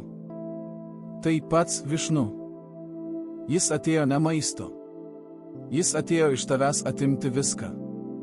Karalystės, galios, šlovės. Jis naudoja tavo dosnumą kaip spastus. Išvaryk jį, kol jis nepravėrė burnos. Čia matome klasikinį konfliktą tarp šaltos intuicijos ir karšto ego. Šukračarja yra pragmatikas iki sielos gelmių. Jis žino galios vertę. Balis yra idealistas, apsvaigęs nuo savo teisumo. Jis tikėjo, kad jei duotų išmaldą pačiam Dievui, jo šlovė pranoktų žvaigždes. Mahabali į savo mokytoją žvelgė su pranašumo užuomina. Žinote, tas jausmas, kai mokinys užauga ir pradeda manyti, kad yra išmintingesnis už savo mokytoją. Mokytojau, garsiai atsakė karalius, kad girdėtų jo dvariškiai. Tu pats mane išmokei, kad nėra aukštesnės dharmos už davimą. O jei šis nykštukas yra pats viešpats Višnu, tai man didžiausia garbė yra įteikti jam dovaną. Kaip galėčiau atsisakyti kūrėjo? Net jei jis paimtų viską, mano vardas amžinai išliks kaip vardas to, kuris nieko negailėjo Dievui. Šukračarja tikriausiai tą akimirką susigriebė už galvos. Situacijos sarkazmas buvo sukrečiantis. Jis šimtmečius augino civilizuotus valdovus iš demonų, o dabar jų vadovas buvo pasirengęs iššvaistyti imperiją dėl gražaus gesto. Bali nesuprato paprastos tiesos. Kai Dievas ateina prašyti, jam nereikia materialių dalykų. Jis ateina atkurti pusiausvyrą, tai yra pašalinti perteklių. Kvailyte, Šukra nebegalėjo to pakęsti. Tavo dorybė tapo tavo yda. Tu nesupranti, su kuo žaidi. Tai ne labdara, tai politinė savižudybė. Aš, tavo guru, draudžiu tau duoti priesaiką, tačiau karmos mechanizmas jau veikia. Vamana priėjo arčiau. Mahabali, demonstratyviai ignoruodamas mokytoją, timptelėjusi jį už rankovės, kreipėsi į svečią spindinčių veidų. Ko nori, jaunasis brahmanai? Aukso, kaimų, dramblių? Prašyk bet ko. Asurų karalius šiandien dosnesnis nei bet kada, Vamana nusišypsojo ir toje šypsenoje slypėjo visa visatos ironija. Man nereikia aukso, karaliau. Ir man nereikia dramblių. Man reikia tik tiek žemės, kiek galiu atmatuoti savo 3 žingsniais. Tiesiog 3 žingsniai žemės meditacijai. Salė atsiduso. Asuros pradėjo keistis žvilgsniais ir kikenti. 3 nykštuko žingsniai. Rimtai? Tegul jis užima net visą stadioną, tačiau Šukračarja išbalo. Kaip didis mistikas ir simbolikos ekspertas, jis akimirksniu iššifravo kodą. 3 žingsniai nėra ilgio matas. Tai 3 pasaulių metafora – Fuloka, žemė, Fuvarloka, kosmosas ir Svargaloka, dangus. Nežadėk, vos nesušuko Šukra, pamiršęs etiketą. Tai melas. Jis užaugs ir apims visą visatą. 3 žingsniai – tai viskas, ką turime, Mahabali tik mostelėjo ranką. Jam net pasidarė šiek tiek gėda dėl savo mokytojo. Kaip didis išminčius gali būti toks smulkmeniškas? Pavydėti 3 žingsnių žemės mažyliui. Pažadu, iškilmingai tarė Bali, tiesdamas ranką link auksinio vandens indo. Soglasno vediheskoj tradicji, darenie dana, считается юридически совершенным только тогда, когда даритель льет воду на руку просящего, произнося санкалпу намерения. Пока вода не пролилась, сделку можно отменить. Пока руки сухие, империя принадлежит демонам. Шукрачарья смотрел на этот золотой кувшин, как на бомбу с хасовым механизмом. Он понимал, него осталась последняя секунда. Слова не работают, авторитет не действует. Ученик ослеплен и глух. И тогда Шукрачарья решился на поступок, который полностью характеризует его преданность делу, даже если это дело проиграно. Он не ушел в сторону. Он решил вмешаться физически, нарушив все законы приличия и субординации.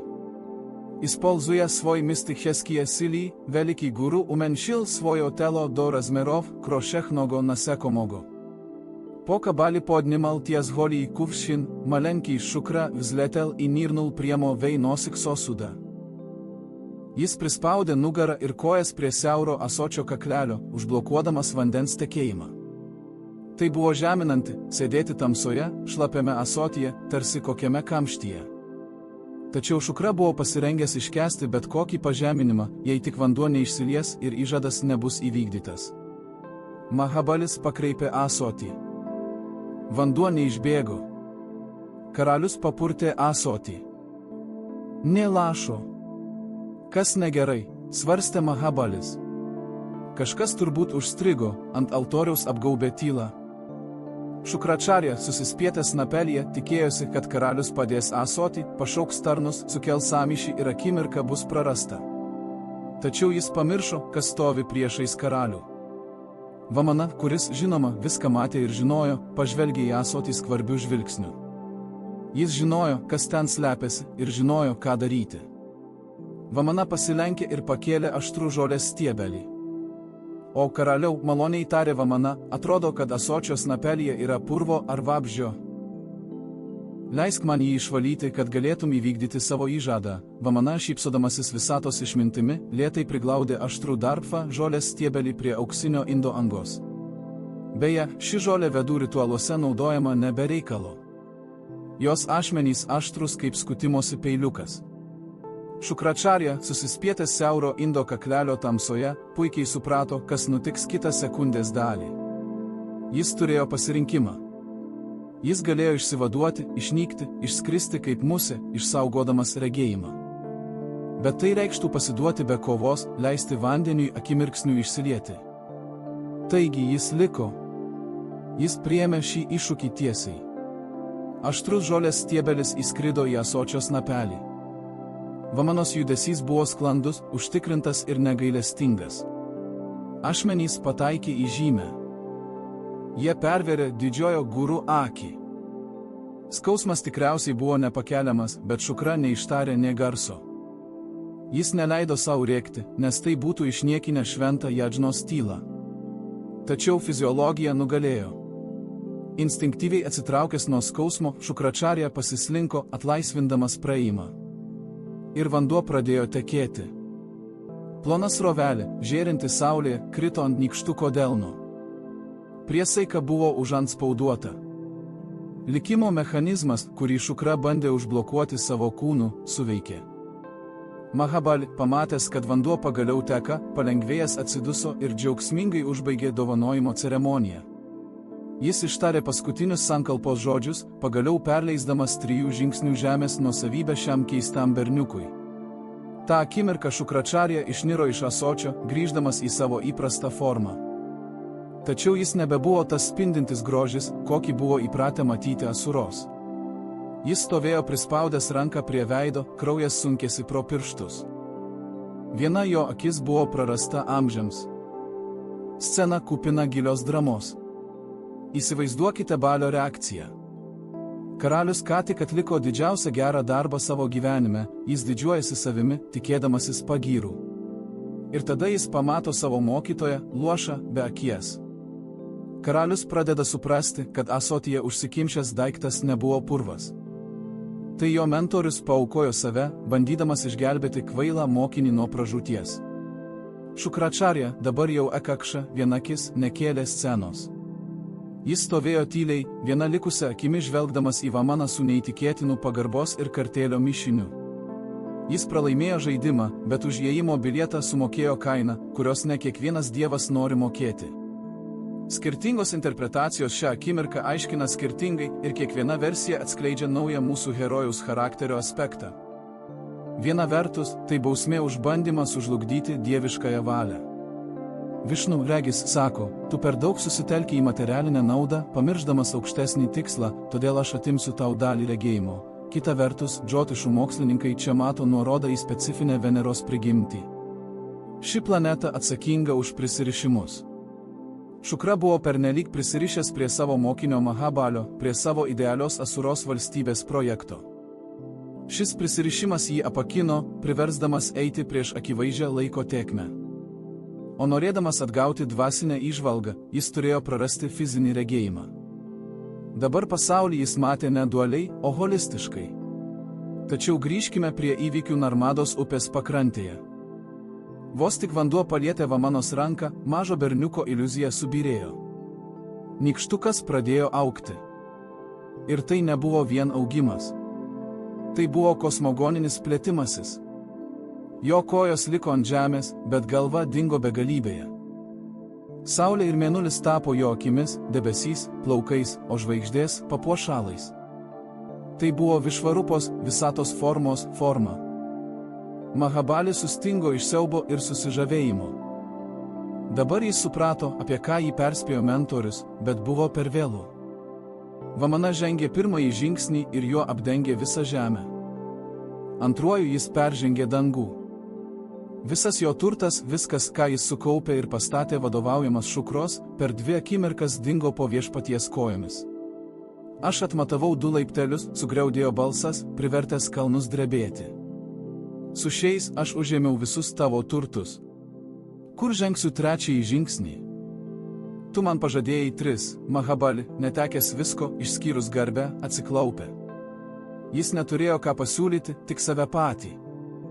Uždek trečiąjį laiptelį man ant galvos, viešpatie, nuolankiai tarė demonų karalius. Vamana uždėjo koją Baliui ant galvos ir neįtikėtina jėga pastūmė jį į patalą, požemio pasaulį, taip atkurdamas visatos pusiausvyrą. Dievai atgavo dangų, žmonės, žemę, o demonai grįžo į savo protėvių valdas. Atrodytų, kad Šukračarijos vaidmuo čia baigėsi. Jo mokinys buvo nugalėtas, akis prarasta, strategija žlugo. Bet kas kitas jo vietoje būtų susikrovęs daiktus ir nugrimzdęs į gilią depresiją. Tačiau Šukra elgėsi visiškai kitaip. Ir tai bene svarbiausia šios istorijos pamoka. Kai Višnu grįžęs į ramią būseną kreipėsi į Šukrą klausimu, o Bhargava, tavo mokinys Jadžnos metu pažeidė daug taisyklių. Ritualas buvo nutrauktas, viskas vyko ne pagal planą. Ar laikai šį ritualą užbaigtų, Šukračarija nesiskundė. Jis nešaukė, tu išdūrei man akį. Tu apgavai mano mokinį.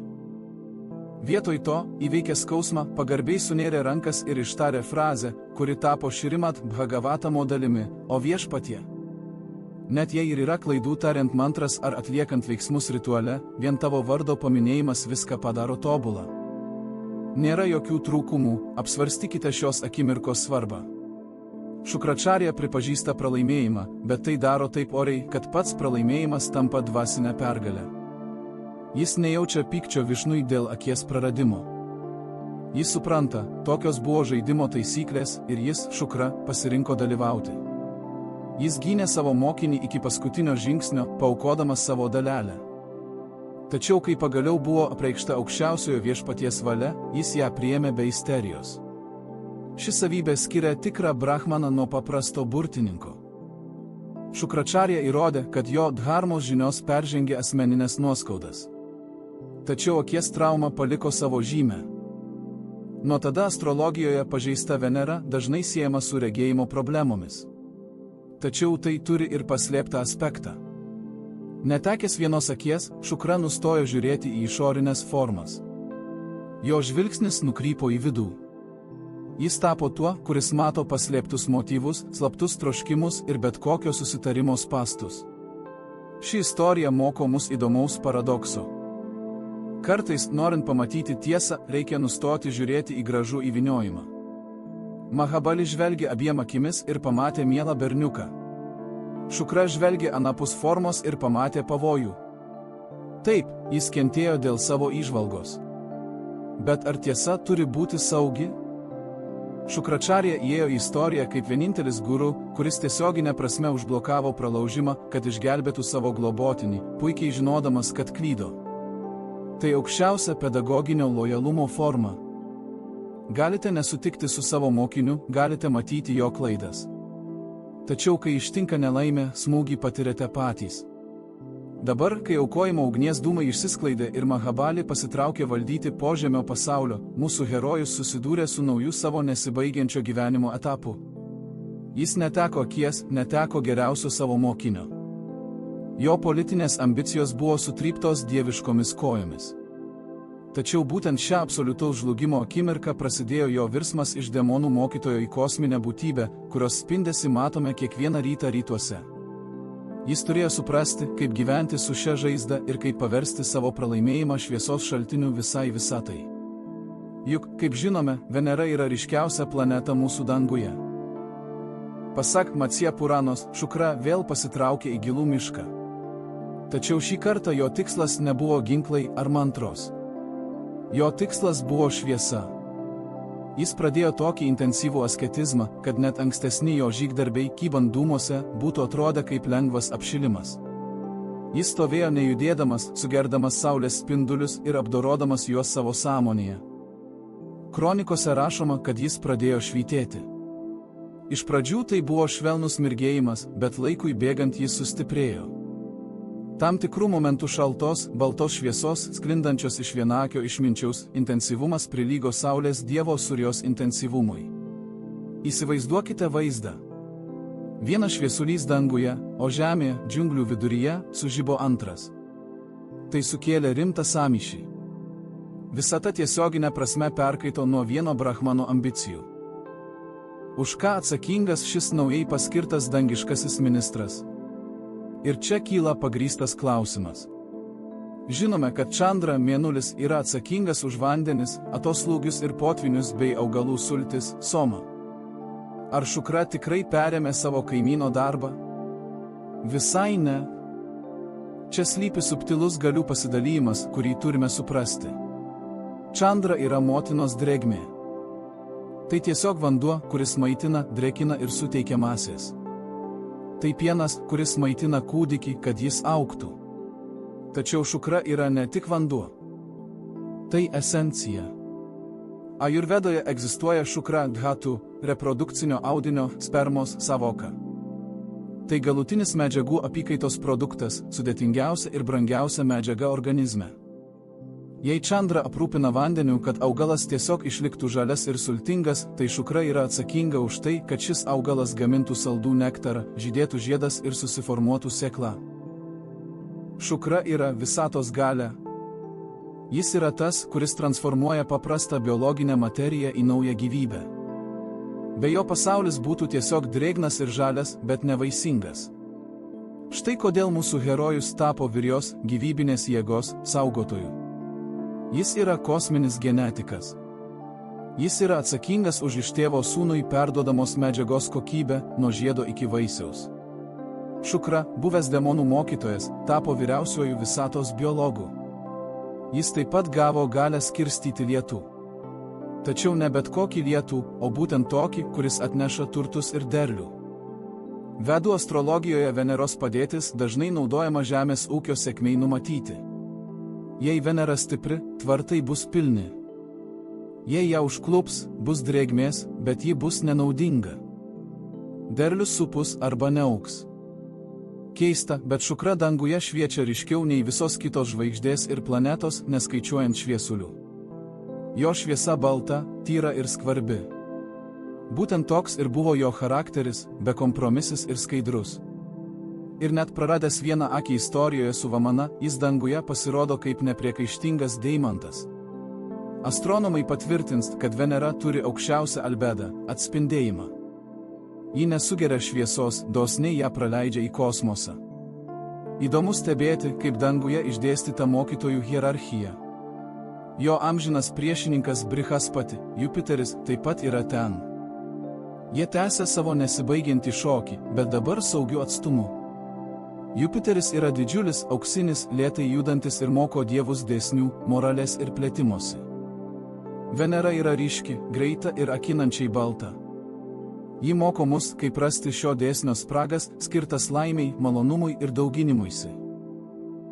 Šukračarija įrodė, kad atkaklumu galima pakilti nuo pat dugno iš pasaulio, kuriame esi išduotas ir lošinamas iki pačių aukštybių. Dabar, kai pažvelgsite į ryto ar vakaro dangų ir pamatysite ryškų, nemirksintį tašką, o Venerą geriausia matyti auštant ar sutemus, žinokite, kad tai ne tik dangaus kūnas apgaubtas sieros rūgšties debesų.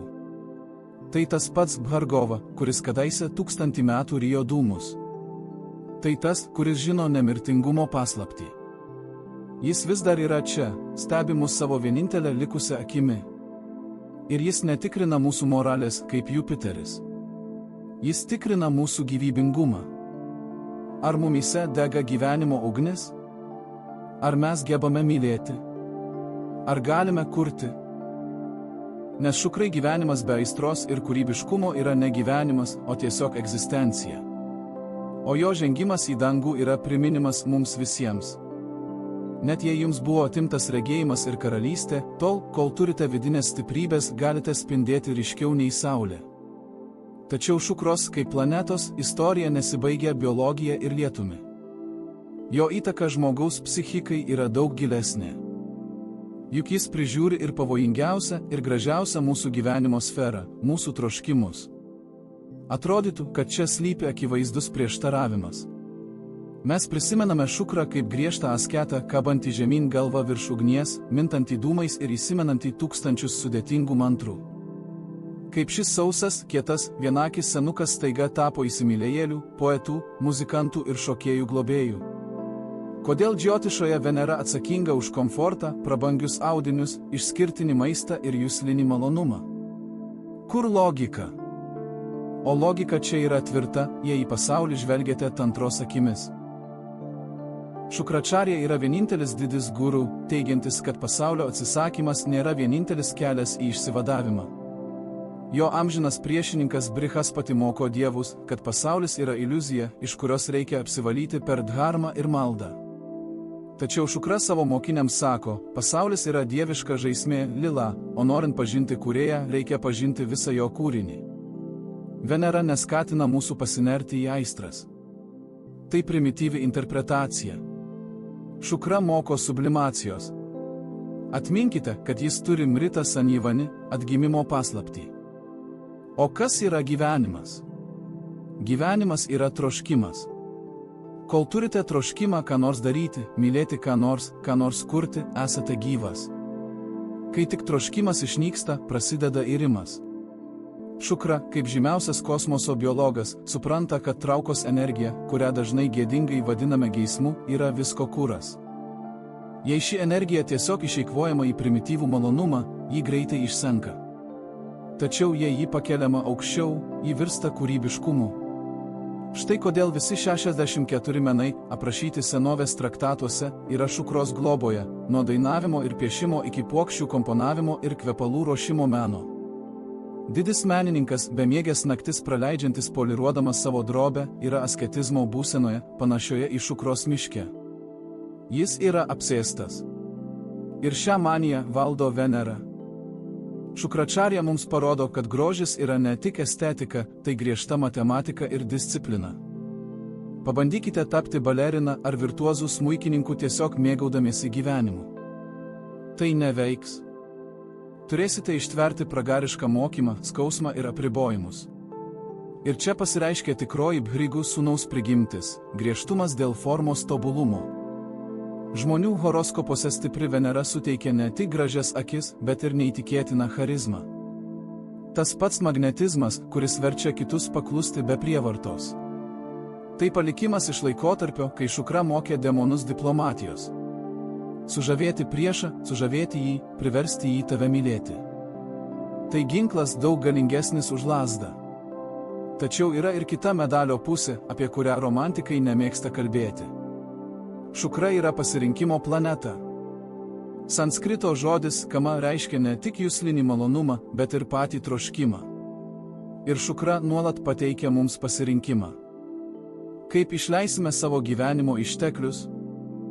Dar vienai brangiai sofai pirkti ar šedevrui sukurti. Jo vienakiškumas, apie kurį kalbėjome anksčiau, čia vaidina pagrindinį vaidmenį. Praradęs fizinį regėjimą, jis įgijo žvilgsnį, kuris sutelkia dėmesį į esmę. Santykiuose šukra siekia ne paviršutiniškos užuojautos, o gilaus rezonanso. Pasak šukros, tikroji meilė yra tada, kai savo partnerį matai ne tik kaip patogų kompanioną, bet ir kaip dievišką kibirkštį.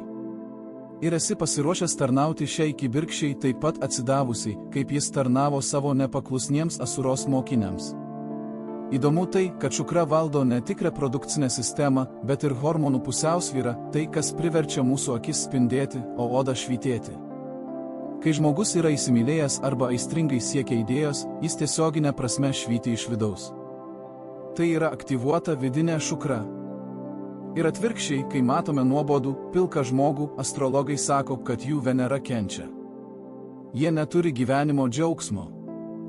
Pasirodo, mūsų herojus ištvėręs pažeminimą, išdavystę ir fizinį žalojimą, tapo svarbiausios paslapties saugotoju. Kaip paversti grubę materiją gryną šviesą?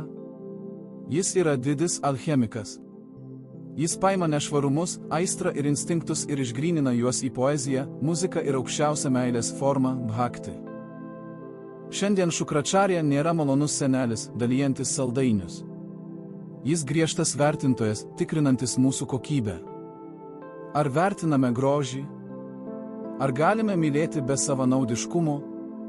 Ar galime įžvelgti harmoniją chaose? Jei taip, jis suteikia mums gerovę, kurios net Indra negali atimti. Jei ne, jis panardina mus į iliuzijas, į nesibaigiantį malonumų siekį, kuris niekada neatneš pasitenkinimo. Būtent čia slypi didžioji ironija. Demonų mokytojas pasirodo esąs tas, kuris geriausiai paaiškina mums, kaip rasti Dievą, nebėgant į Himalajų olą, o liekant čia, tarp žmonių, paveikslų, muzikos ir žinoma meilės. Juk galiausiai viskas, ką darome, yra tam, kad patirtume šį saldų gyvenimo skonį, kurio saugotojas yra mūsų vienakis mentorius. Bet pagaliau išsiaiškinkime, kaip senovės mitas, kurį tyrinėjome pastarąsias 1,5 valandos, veikia mūsų kasdienį gyvenimą. Galbūt nustebsite, bet mūsų herojaus vardas jūsų gyvenime skamba kiekvieną savaitę. Pažvelkite į kalendorių. Diena, kurios dauguma žmonių laukia su ypatingu nekantrumu, diena, kai atslūgsta darbo savaitės stresas ir prasideda laikas poilsiui – penktadienis. Tai neatsitiktinai. Pasaulinėje kultūroje ši diena tiesioginė prasme nešioja mūsų herojaus vardą. Pažvelkite į Europos kalbas. Prancūziškas vendredi, itališkas venerdi arba ispaniškas viernes, visi šie žodžiai kilę iš lotyniško žodžio dies veneris – Veneros diena. Senovės romėnai, kaip ir indai, penktadienį vadinantys šukravar, žinojo, kad šį laiką valdo ypatinga energija. Šios dienos energija puikiai atitinka vienakio mentoriaus charakterį, tai atsipalaidavimo, meno, romantikos ir komforto metas. Jei Jupiteris ketvirtadienį reikalauja, kad studijuotume ir laikytumėmės dėsnių, tai šukra penktadienį leidžia mums tiesiog būti laimingiems ir mėgautis savo darbo vaisiais. Atitinkamai, griežtų askezijų ar nuobodžių susitikimų planavimas šiuo metu reiškia eiti prieš kosminių ritmų tėkmę. Tačiau Šukračarijos palikimas yra ne tik kalendorius. Yra vienas vizualinis simbolis, kuris yra neatsiejamai susijęs su juo ir yra daug diskusijų objektas. Tai šešiakampė žvaigždė arba heksagrama. Indijoje šis ženklas vadinamas šatkona, senovės jantra. Tai geometrinė dieviškosios pusiausvyros išraiška. Į viršų nukreiptas trikampis simbolizuoja vyriškąjį principą, ugnį ir dvasios siekį, Šivos principą. Į apačią nukreiptas trikampis simbolizuoja moteriškąjį principą, vandenį ir malonės nusileidimą į materiją, Šakti principą. Jų susikirtimas sukuria tobulą harmoniją ir būtent šią harmoniją prižiūri šukra. Jis vienintelis žino, kaip sujungti nesuderinamus dalykus, dvasinį kilimą ir žemiškus malonumus. Jis stovi sargyboje, neleisdamas pasauliui nusileisti į sausą dogmatizmą ar chaotišką ištvirkimą. Čia prieiname prie paskutinio mūsų istorijos akordo, amžinos dviejų milžinų, Šukros ir Brihaspati, akistatos. Ši dvikova nesibaigė mitiniais laikais, ji tęsiasi ir dabar kiekviename iš mūsų. Brihaspati, dievų mokytojas, yra mūsų vidinis konservatorius. Tai balsas, kuris sako, daryk tai, nes tai teisinga, laikykis tradicijų, gerai mokykis, būk korektiškas. Tai išminties ir moralės energija. Būtina, kad visuomenė nesugriūtų. Šukračarja, demonų mokytojas, yra mūsų vidinis novatorius ir estetas. Tai balsas, kuris šnabžda, kodėl daryti taip, kaip daro visi kiti. Darykime tai gražiai. Raskime naują kelią. Mėgaukimės procesu. Tai aistros, rafinuotumo ir diplomatijos energija. Be jos gyvenimas virstų monotoniška rutina. Jei žmogus turi per daug Brihaspati, jis tampa nuobodus ir taisyklių fanatikas. Jei per daug šukros, jis rizikuoja prarasti savo esmę vaikydamasis malonumų. Gyvenimo menas, kaip moko Bhrigų sūnaus istorija, slypi šių dviejų jėgų pusiausvyroje. Mums reikia įstatymų, bet taip pat reikia meilės. Mums reikia tiesos, bet taip pat reikia grožio. Taigi, kasgi yra šukračarija? Esame įpratę skirstyti veikėjus į didvyrius ir piktadarius. Tačiau šukra laužo šį stereotipą. Jis – blogiukų mokytojas, kuris elgiasi kilniau nei daugelis gerų žmonių. Jis – meistras patyręs pragarą, pakabintas dūmose aukštyn kojomis, sudraskytas savo paties mokinio, kad vėl prisikeltų ir praradęs akį, kad išgelbėtų kitą mokinį. Jis įrodė visą tai, kad materialus pasaulis ne sąvartynas, iš kurio reikia pabėgti. Tai dirbtuvės. Ir jei turite žinių, vidję, jei turite disciplinos ir aistros, galite savo likimo šviną paversti grynu auksu. Šukra – tai viltis tų, kurie nelaiko savęs šventaisiais. Jis globėjas tų, kurie daro klaidas, kurie puola, kurie gyvena pagal aistras, bet nuoširdžiai siekia šviesos. Jis mums sako, nebijokite savo troškimų, bet nebūkite jų vergais. Paverskite savo gyvenimą meno kūriniu ir tada tapsite nemirtingi. Šiandien, žvelgdami į ryto žvaigždę, šviečiančią ryškiau nei visos kitos rytuose. Prisiminkite šį griežtą, vienaakį Brahmaną. Prisiminkite jo kelionę nuo skriaudos ištikto berniuko Ušanos iki didžiojo Grahos, kuris valdo kosmoso gyvybinės jėgas. Jo istorija primena, kad net ir iš giliausios tamsos galima rasti išeitį, jei jūsų dvasia stipri, o ketinimai tyri. Tegul šukros energija atneša į jūsų gyvenimą ne tik paguodą ir gerovę, bet ir išmintį vertinti kiekvienos akimirkos grožį. Juk esmė nenugalėti visus priešus, kaip bandė Indra ir demonai, o rasti harmoniją savyje. Tuo baigėsi mūsų istorija apie didįjį asurų mokytoją. Iki kito karto, mieli draugai.